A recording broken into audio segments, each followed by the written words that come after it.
Chers amis, parfois dans la vie, nous sommes confrontés à des situations où nos émotions sont sur le point de déborder, mais quelque chose semble nous retenir.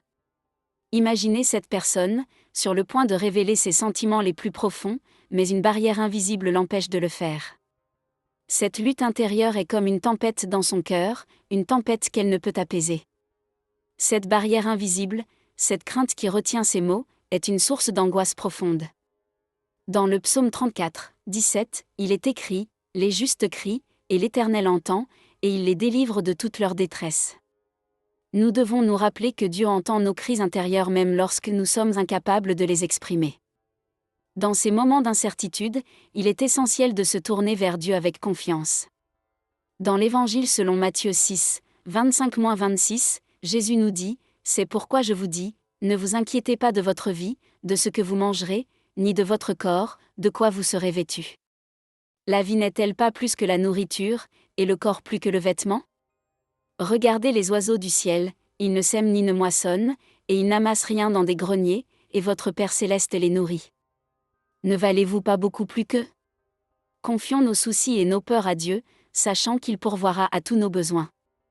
Dans ces moments de lutte intérieure, la prière est notre plus grande arme. Dans l'épître de Jacques 5h16, il est écrit « La prière fervente du juste a une grande efficace ». Encourageons cette personne à se tourner vers Dieu dans la prière, à lui confier ses pensées et ses sentiments, sachant qu'il est toujours là pour écouter et répondre à nos prières. Bien que la situation puisse sembler insupportable, encourageons cette personne à faire preuve de patience et de persévérance.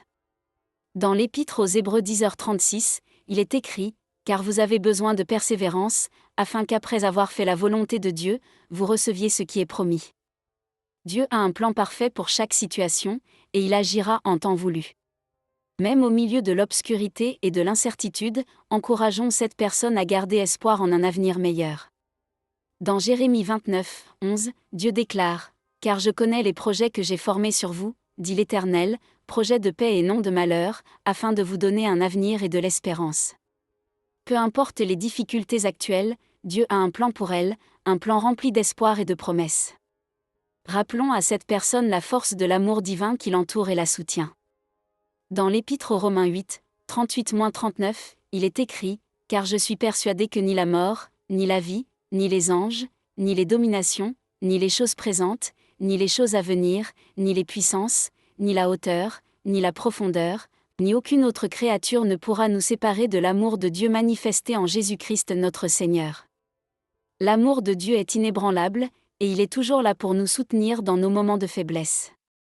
Encourageons cette personne à renforcer sa foi en Dieu et en sa promesse de nous guider à travers toutes les tempêtes de la vie. Dans l'Évangile selon Matthieu 21h22, Jésus déclare « Tout ce que vous demanderez avec foi par la prière, vous le recevrez. » Qu'elle s'accroche à sa foi et qu'elle croit fermement que Dieu est avec elle dans cette épreuve. Même lorsque tout semble sombre et désespéré, encourageons cette personne à persévérer dans sa foi et dans sa quête de vérité. Dans l'épître de Paul aux Galates 6h9, il est écrit « Ne nous lassons pas de faire le bien, car nous moissonnerons au temps convenable, si nous ne nous relâchons pas. » Encourageons-la à rester forte et à continuer à avancer avec courage et détermination. En conclusion, rappelons à cette personne que même si elle traverse des moments difficiles, il y a toujours de l'espoir en un avenir rempli de bénédictions et de grâce. Dans l'Évangile selon Matthieu 6h33, Jésus nous encourage « Cherchez premièrement le royaume et la justice de Dieu, et toutes ces choses vous seront données par-dessus. » Encourageons-la à chercher la volonté de Dieu dans sa vie et à avoir confiance en sa providence pour l'avenir.